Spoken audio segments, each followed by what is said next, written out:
Nos encontramos en el Evangelio de Mateo, es el capítulo 5, y en esta ocasión vamos a considerar la segunda bienaventuranza que aparece en el versículo 4.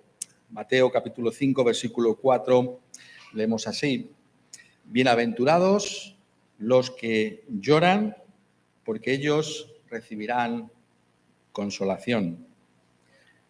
Bienaventurados los que lloran, porque ellos recibirán consolación. Decía el gran comentarista bíblico John Stott que esta bienaventuranza pone de manifiesto nuevamente lo que es la naturaleza paradójica de la fe cristiana. Es como si dijera: bienaventurados los desventurados, bienaventurados aquellos que lamentan y lloran, porque aunque Reina Valera dice que son los que lloran, realmente esta palabra es más bien la palabra para lamentación. Son aquellos que lamentan su propio pecado. Y en ese sentido podemos ver cómo en estas bienaventuranzas de nuestro Señor Jesucristo hay una gradación, es decir, Él va ascendiendo en lo que es esa realidad espiritual que se manifiesta en todos aquellos que son discípulos de nuestro Señor Jesucristo.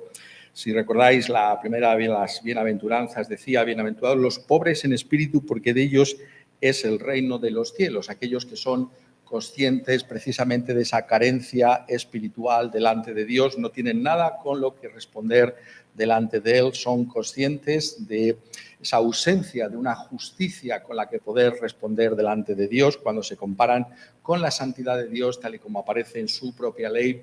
Ellos son conscientes de su propio pecado, esa realidad de que ninguno de nosotros puede ser justificado por las obras de la ley, por lo que podamos hacer delante de Dios. Somos conscientes de que hemos roto la ley de Dios con nuestros pensamientos, tantas veces con nuestras bocas igualmente, y con nuestras acciones e incluso con nuestras omisiones. Manifestamos la realidad de que somos pobres delante de Él. Y es esa confesión de la pobreza espiritual lo que manifiesta la realidad de la obra de Dios en nuestras vidas. La bienaventuranza de Dios, la presencia de Dios en tu vida y en la mía se manifiesta si reconocemos el pecado, si somos conscientes de que somos pecadores delante de Él. Pues bien, lo que estamos viendo en esta segunda bienaventuranza es un paso más en esa realidad. Es el hecho de que no solamente es un reconocimiento del pecado, sino que también nos duele pecar, nos causa pavor y dolor en nuestro corazón haber pecado contra Dios, haber dañado a nuestro prójimo. Esa es la realidad de la que está aquí hablando. Esta palabra está diciendo que más bien debería ser traducida por lamento, porque es la palabra que aparece también en el capítulo 9 del Evangelio de Mateo, el versículo 15, donde dice: Jesús les dijo: ¿acaso pueden los que están de bodas tener luto entre ellos, tanto que el esposo está con ellos? Pero vendrán días cuando el esposo les será quitado y entonces ayunarán. Esa pérdida de un ser querido es algo que no solamente produce lágrimas en nuestros ojos, sino que hay un lamento por haber perdido a esa persona. Y por tanto hay una profundidad en lo que está diciendo aquí nuestro Señor Jesucristo. Es la realidad que sentimos. El pecado no es simplemente algo que yo reconozco fríamente delante de Dios, si lo puedo decir así de una manera científica, académica. Reconozco que soy pecador, como tantas veces se oye también que decimos muchas veces de una manera tan superficial. Sí, yo, claro, no soy perfecto, pero esto no es lo que está diciendo aquí el Señor. Está diciendo que es algo que afecta a tu corazón, hasta el punto de que nos lamentamos por nuestro propio pecado y lloramos por nuestro propio pecado. Es, por tanto, un desarrollo más de lo que significa la bienaventuranza de haber conocido a Dios. Estamos viendo que es una forma de enfocar la vida que es totalmente distinta a la que tienen las personas que no conocen al Señor.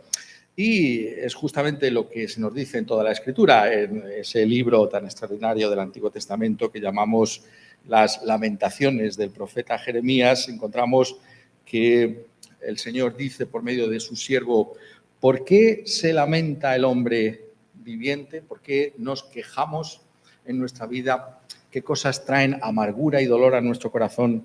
Y la respuesta del profeta de parte de Dios es: laméntese el hombre en su pecado.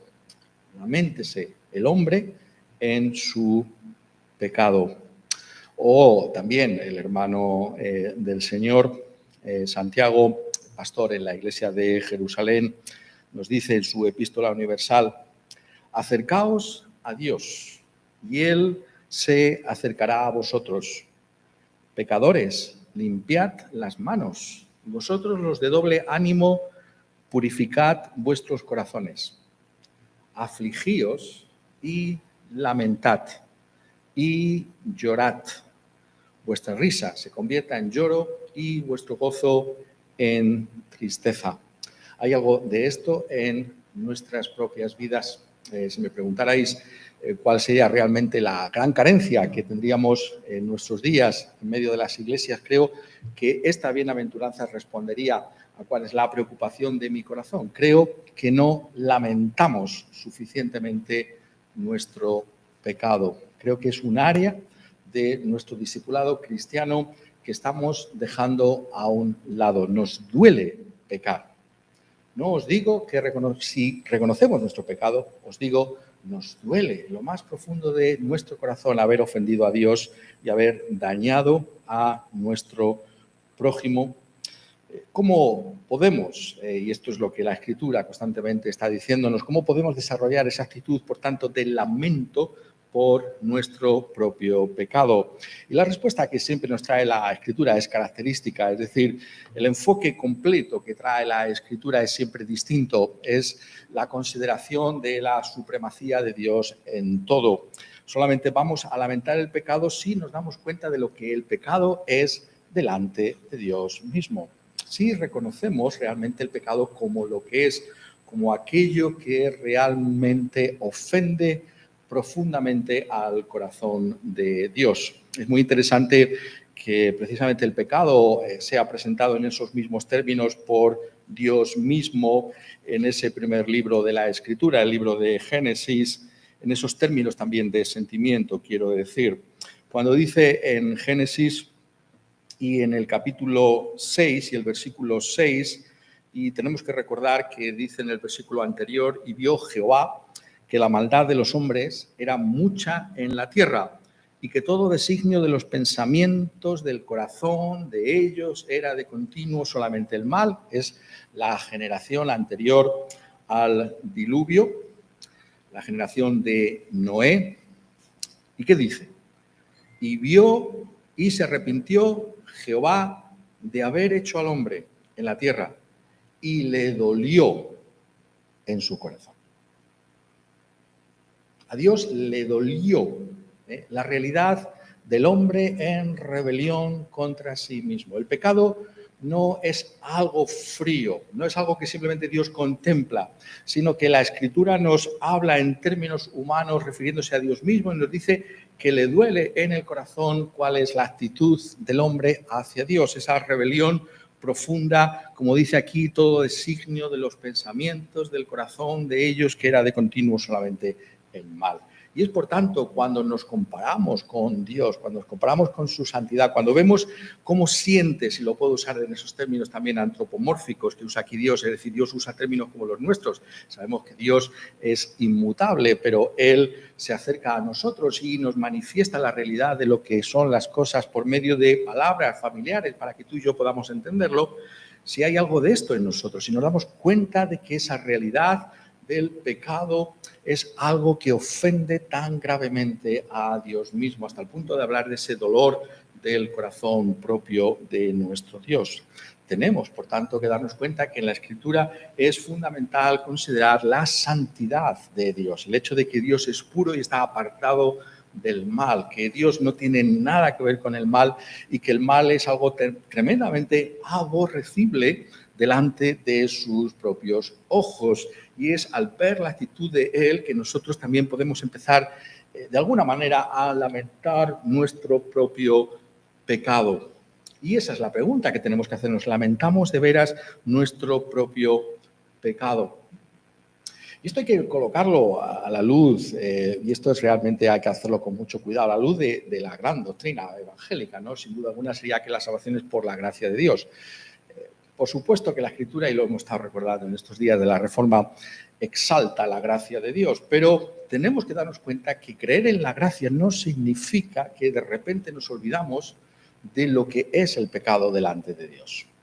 Que adoptamos una actitud superficial al pecado. Claro, Dios me ha perdonado, la gracia de Dios está conmigo, y lo que hacemos es que olvidamos realmente el costo de la gracia de Dios en términos de lo que Cristo tuvo que hacer para nuestra propia salvación. Somos conscientes de que creer en la gracia no significa que no debamos llorar por el mal que hemos causado contra Dios y contra nuestro prójimo.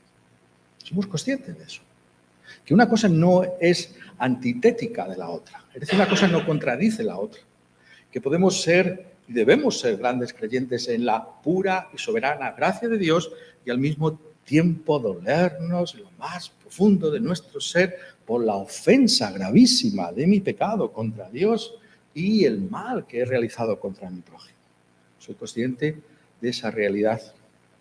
Y además darnos cuenta de otro aspecto que es fundamental, ¿no? Y es el hecho de que estas bienaventuranzas que está trayendo aquí nuestro Señor Jesucristo tienen que ver con el carácter cristiano que Dios mismo produce. Esto no lo tengo que repetir constantemente porque es necesario que lo oigamos una y otra vez. Esto no es simplemente algo puntual. Bueno, al comienzo cuando me voy a convertir o cuando me he convertido o estoy ya conociendo a Dios, esto se tiene que ver en mi vida. No, las bienaventuranzas reflejan lo que es de una manera constante el carácter cristiano. Es más, deben reflejar de una manera creciente. Es decir, esto no es algo que se deja cuando yo me he convertido, sino que la evidencia de la bienaventuranza de Dios, que estamos viendo que no es simplemente que Dios nos desea que nos vaya bien en esta vida, sino que hay una dinámica del Espíritu de Dios en Cristo Jesús de parte del Padre que actúa en nosotros y nos cambia.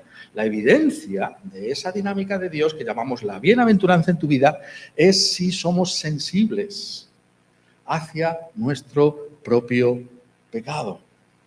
Si de una manera creciente lamentamos en nuestra vida el mal. Esto es algo tan chocante, ¿no es verdad? Porque se podría pensar, bueno, pues si Dios está conmigo, pues solamente va a haber gozo y alegría constantemente, ¿no? Todas las cosas son compatibles en el corazón del creyente por la obra del Espíritu Santo. Y ese lamento es algo que debemos buscar. Y la manera, estamos diciendo, es ver el pecado como Dios lo ve y buscar que nuestro sentido del pecado sea el que Dios tiene. Simplemente reconocerlo. Es, Señor, como tú sientes realmente ese aborrecimiento por el pecado, yo también quiero aborrecer todo tipo de mal. Quiero realmente sentir algo de lo que tú sientes con respecto al mal. ¿Hay algo de eso en nuestra vida? Hay lugar en nuestra vida para orar a Dios pidiendo que esto sea así en nosotros.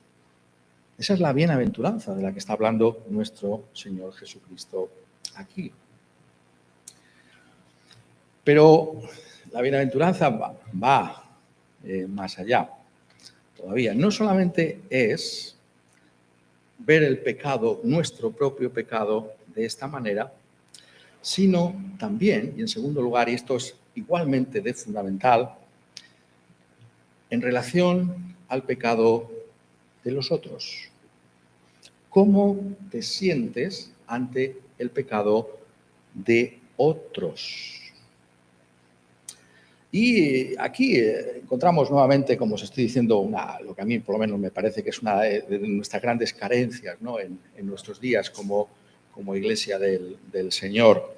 Creo que muchas veces tenemos que hacer examen de nosotros mismos delante de Dios y darnos cuenta de aquello que nos falta como creyentes, aunque tengamos todas sus bendiciones. Lo pongo de esta manera, ¿no? Cuando vemos a otros pecar, ¿cómo reaccionamos ante ese pecado? Algunos lo condenan, condenan el pecado y tienen palabras de condena contra ese pecado. Y otros lo que hacen es excusar el pecado. Lo condenan o lo excusan.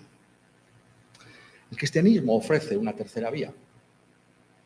Jesús nos dice que el camino es el lamento por el pecado de otros. ¿Conoces algo de eso en tu vida?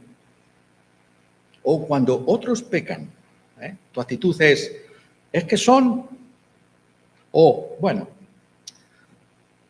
es que no pueden evitar esto. ¿Dónde estamos? ¿Somos conscientes de esto?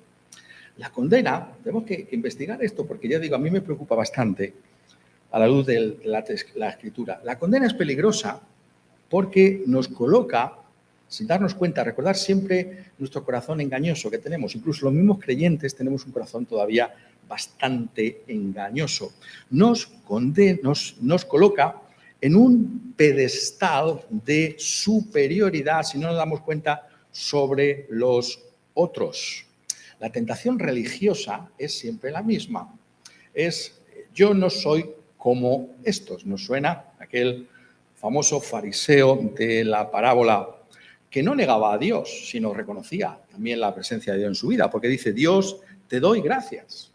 Muchas veces pensamos, el religioso es que no tiene en cuenta a Dios, y el religioso tiene en cuenta a Dios. Dios, te doy gracias. Lo primero que encontramos en los labios del religioso es, Dios, te doy gracias, porque no soy como los otros hombres. Estos son malos. ¿Y yo? Tenemos que conocer nuestro propio corazón engañoso y pecaminoso. Si hemos lamentado nuestro propio pecado, entonces nos resultará por lo menos un poco más difícil condenar tan fácilmente al que está a nuestro lado por aquello que está cometiendo. O la excusa, ¿no? La excusa del pecado. Bueno, es que esto es ¿cómo no lo van a hacer, no? Esto es normal. Esto es que la sociedad. Esto es también igualmente peligroso, porque indica indiferencia ante el pecado y sus graves consecuencias. El pecado, como estamos diciendo, es algo muy serio a los ojos de Dios para que tú y yo ahora excusemos todo aquello que Dios llama pecado en su propia palabra. Esto es algo también que tenemos que darnos cuenta que está aquí, está presente en nosotros. La facilidad con la que decimos, no, pero es que no puede ser de otra manera. Es que mira cómo está la sociedad, mira cómo está la gente. No puede ser. Y este equilibrio que estamos diciendo, esta tercera vía, que es la auténtica y la única vía cristiana, es la que encontramos en el Señor Jesucristo. Cuando esta mujer adúltera en Juan capítulo 8 es traída delante de él, ¿qué le dice nuestro Señor Jesucristo a esta mujer? Le dice justamente lo que estamos diciendo. Jesús le dice, Juan 8:11, ni yo te condeno. Vete y no peques más. Vemos ese equilibrio bíblico. Yo no te condeno. Aquí te han traído estos religiosos, saltándose realmente incluso la misma ley de Moisés, aunque parecen tan celosos por la religión, luego realmente tienen un punto de vista tan superficial sobre lo que es el pecado, porque ni siquiera siguen la misma ley de Moisés que ellos pretenden alcanzar, porque han traído a la mujer y se han olvidado del otro, del hombre. Y Moisés también hablaba del hombre. Qué fácil es, ¿no? Qué fácil es condenar, como decía a la mujer, y olvidarse de que ha sido el hombre el que la ha puesto en esas circunstancias. Qué fácil, qué fácil. Jesús dice, ni yo te condeno, vete. Yo no te condeno, pero no peques más. Jesús no está en modo alguno excusando el pecado. Está diciendo, esto es algo serio a los ojos de Dios, pero yo no te condeno. Hay un camino distinto que es el camino del Evangelio. Hay un camino para afrontar el pecado que no tiene que ver con la condena de la ley o la excusa de aquellos que no conocen la realidad de la santidad de Dios. Y por tanto, el pecado Llorar por el pecado, lamentar por el pecado, tiene que ver también con nuestro prójimo. Cuando vemos nuestra sociedad, ¿qué vemos en nuestra sociedad? ¿Levantamos el dedo acusador o simplemente excusamos lo que está pasando? Como si no estuviera pasando nada serio y grave. Ninguna de esas actitudes es correcta. Y esto lo tenemos que ver a la luz de todo el testimonio que nos trae la Escritura. Lo vemos en ese gran profeta, que es el profeta Jeremías. Jeremías, sabéis que se le conocía como el profeta llorón. ¿Por qué se le conocía como ese profeta que lloraba constantemente? Bueno, pues vamos a ver en esta mañana por qué se le conocía por ser el profeta llorón. Jeremías, capítulo 9, versículo 1. Oh,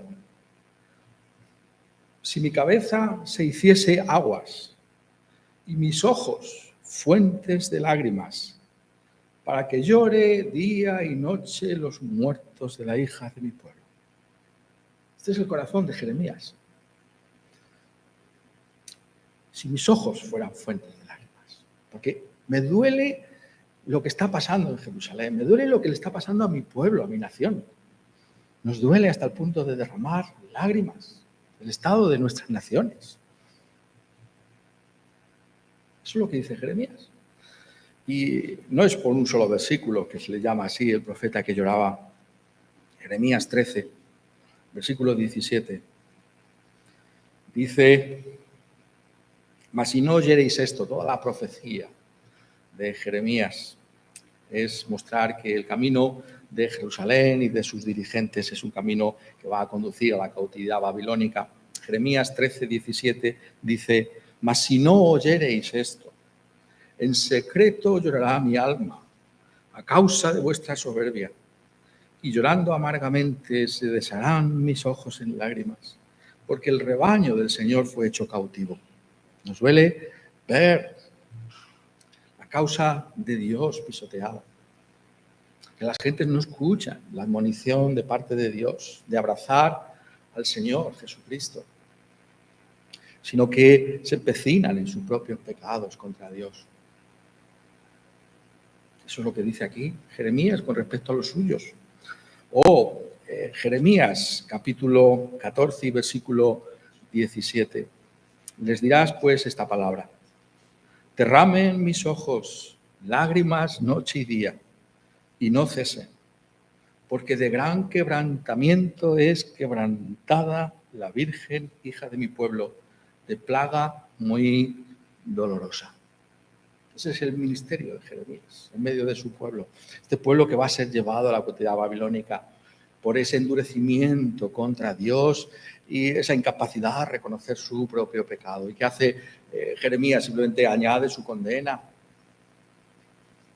No, lo que hace es llorar en medio de la realidad del anuncio de ese juicio de Dios. Él lo riega con las lágrimas de sus propios ojos.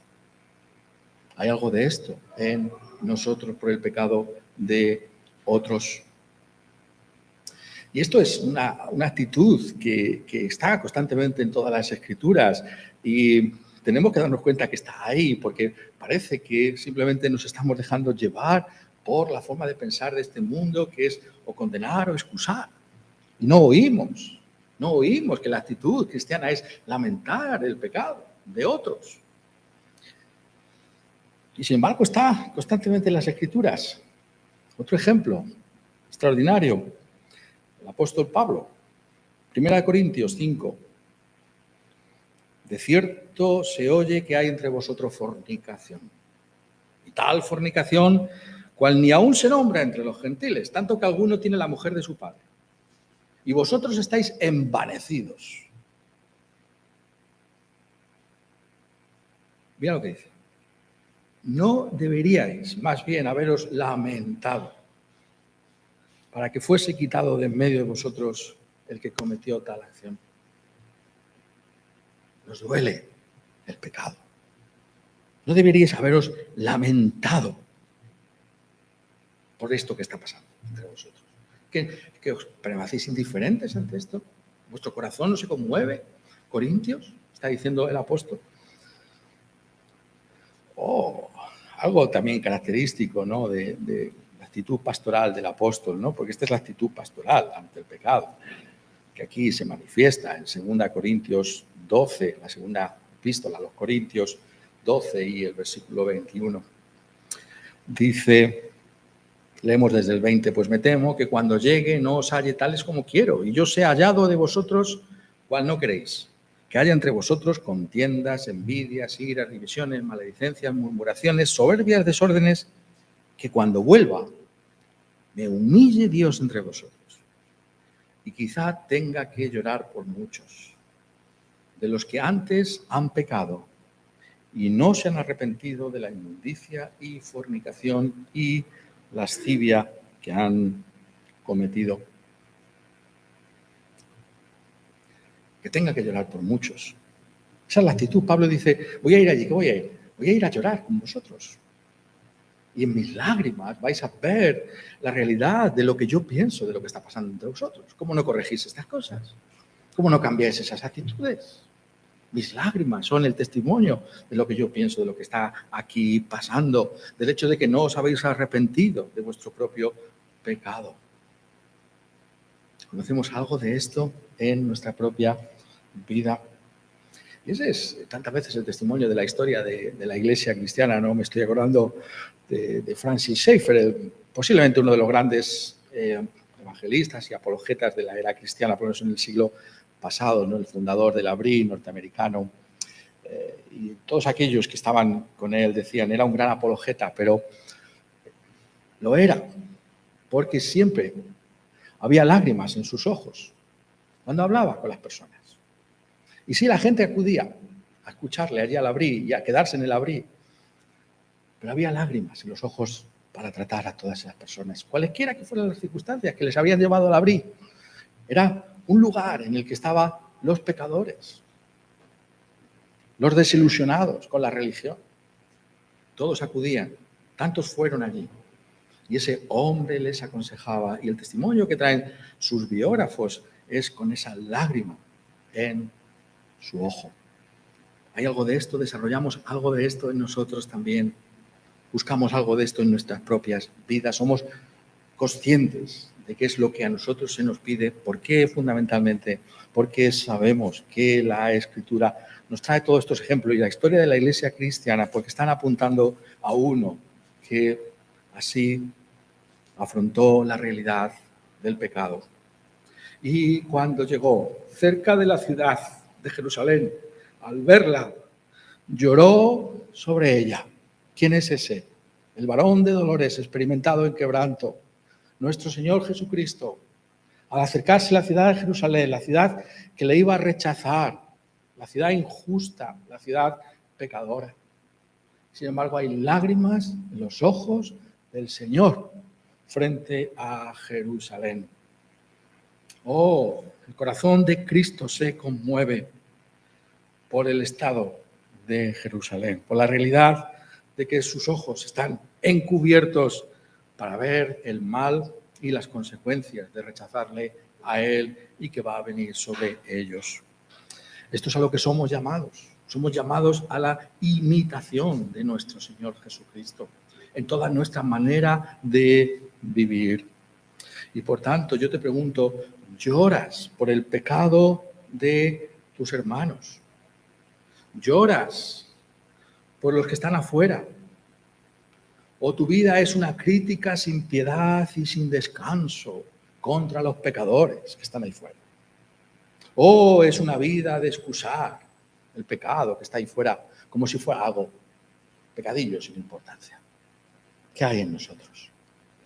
Nosotros tiene que haber ese dolor de corazón que nos lleve realmente a conmovernos por el pecado de otros como si fuera nuestro propio pecado. No simplemente a levantar el dedo acusador, o la excusa fácil y barata, sino a decir, oh Señor, yo quiero sentir esto como algo que te ofende también a ti, como si yo mismo lo hubiera hecho. Y por tanto el camino de la Iglesia cristiana no es la cultura de la cancelación o la cultura del olvido, sino la del lamento delante de Dios por el mal causado. Tenemos que cultivar eso entre nosotros.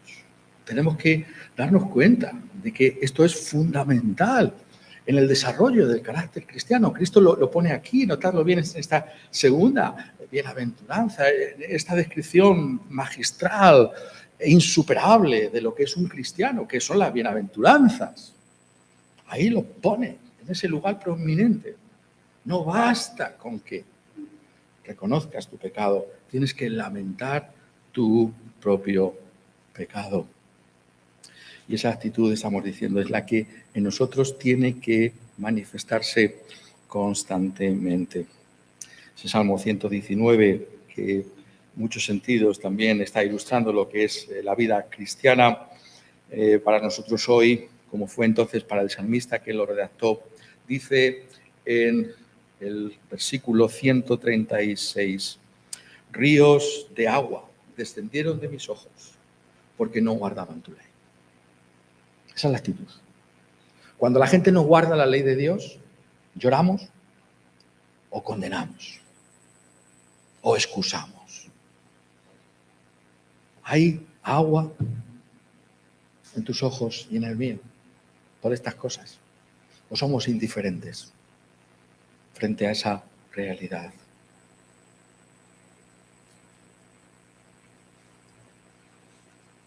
Y la paradoja de esta bienaventuranza sería completa y total si no siguiéramos leyendo. Bienaventurados los que lloran, porque ellos recibirán consolación. Si de verdad nos damos cuenta de lo que es llorar por nuestro pecado y por el pecado de los otros, entonces quizás veamos con una nueva luz el profundo consuelo que trae la palabra del Evangelio. A ellos se les trae consolación. ¿Para quiénes reserva Cristo Jesús la palabra consuelo? Bienaventurados los que lamentan. Ellos, y solo ellos, van a ser consolados, van a conocer la realidad del consuelo. Y esta palabra es una palabra tan extraordinaria en las Escrituras. Realmente es, sabéis, muchos de vosotros, la gran palabra de Isaías. ¿Cómo se presenta a nuestro Señor Jesucristo en Isaías? ¿Cómo se le presenta? Se le presenta como ese consolador. Ese consolador que trae palabras que solo Él puede tener de consuelo para los suyos.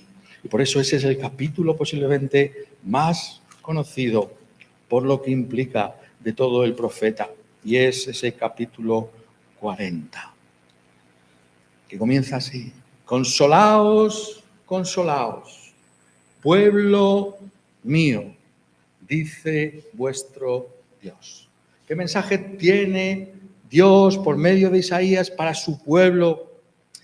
Este profeta evangélico, este profeta que trae anticipadamente lo que es el consuelo del Evangelio de Cristo Jesús. Consolaos, consolaos, pueblo mío.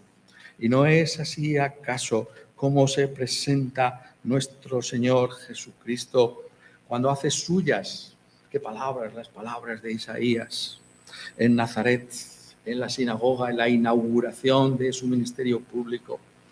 Dice Isaías 61, el Espíritu del Señor está sobre mí, porque me ungió el Señor, me ha enviado a predicar buenas nuevas a los abatidos, a vendar a los quebrantados de corazón, a publicar libertad a los cautivos y a los presos, apertura de la cárcel, a proclamar el año de la buena voluntad del Señor, el día de la venganza del Dios nuestro, a consolar a todos los enlutados, a ordenar que a los afligidos de Sión se les dé gloria en lugar de ceniza, óleo de gozo en lugar de luto, manto de alegría en lugar de espíritu angustiado, a consolar a todos los enlutados. Ese es el ministerio ministerio específico del Señor Jesucristo es un ministerio de consuelo. ¿Por qué? Porque Cristo ha venido a redimirnos de aquello que nos hace llorar y lamentar, aquello que realmente nos ha afectado hasta el punto de cambiar nuestra vida, como es nuestro pecado. Vemos la realidad del pecado, vemos la realidad de la maldad y el dolor profundo de nuestro corazón frente a nuestra propia maldad y la de los otros que nos rodean. Y entonces es a los tales que se les trae ese consuelo. Consolaos, consolaos, pueblo mío, dice vuestro Dios. Hablad al corazón de Jerusalén, decidle a voces que su tiempo es ya cumplido, que su pecado es perdonado. Ese es el consuelo, que hay perdón de pecados para el más grande de los pecadores. Para aquel que conoce la amargura y la tristeza de lo que es pecar contra Dios en sí mismo y lo ve en otros. Para ellos hay este tremendo consuelo. Aquel que ha venido para libertarnos de la carga del pecado, muriendo por nosotros en aquella cruz del Calvario, llevando sobre sí el peso del castigo de la justa ira de Dios y de lo que piensa Dios sobre el pecado. Allí en aquella cruz lo llevó, para que tú y yo ahora podamos beber de esa incesante fuente de consuelo que emana para vida eterna y que jamás nos será quitado. Ellos, dice aquí, serán consolados. No es un consuelo que nosotros aplicamos a nuestra propia vida.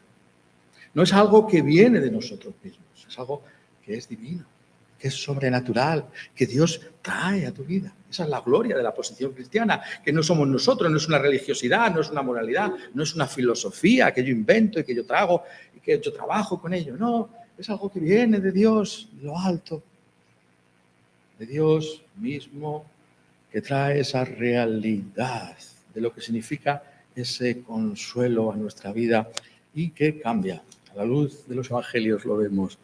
Esas lágrimas de lamento por el pecado, por las lágrimas del gozo por el perdón de nuestros pecados.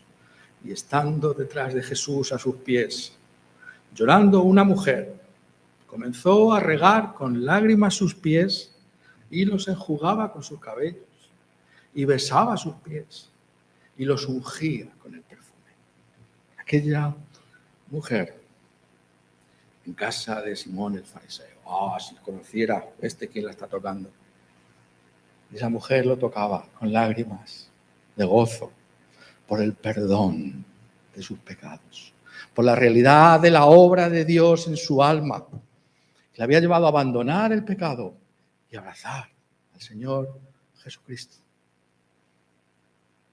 Esto es lo que trae el Evangelio. Eso es lo que hay que buscar. Este es el consuelo profundo que Cristo solo puede darte. Las lágrimas del gozo por la salvación y el perdón de nuestros pecados. ¿Conocemos algo de esto nosotros? Nos conmueve el consuelo hasta el punto de llorar, de haber sido perdonados por Dios en Cristo Jesús. Eso es lo que está diciendo. Serán consolados. La palabra tan importante que cuando nuestro Señor Jesucristo se refiere a otra persona divina, el Espíritu Santo lo llama el Consolador. Me voy, le dice a sus discípulos, pero yo os voy a dejar a ¿quién? ¿Qué palabra? Otro Consolador. Aquel que va a realizar en vuestra obra, en vuestra vida, esa obra del Evangelio. Aquel que os va a mostrar el pecado hasta el punto de lamentarlo. Hasta el punto de lamentar el pecado de los otros. Pero también el profundo consuelo de saber que incluso para mí, que soy pecador, hay una suficiencia de perdón y de salvación en Cristo Jesús. Aquel que hiere, pero también sana. Aquel que trae lágrimas de dolor por el pecado, pero también lágrimas de gozo y de alegría porque hemos sido perdonados por el Señor Jesucristo. Esa es la obra del Consolador, esa es la obra del Espíritu Santo. ¿Conocemos algo de eso? Señor, tenemos que rogar, danos de este Espíritu. Queremos tener esa sensibilidad ante el pecado, que podamos sentirlo como tú quieres que lo hagamos por esa obra de tu Espíritu Santo.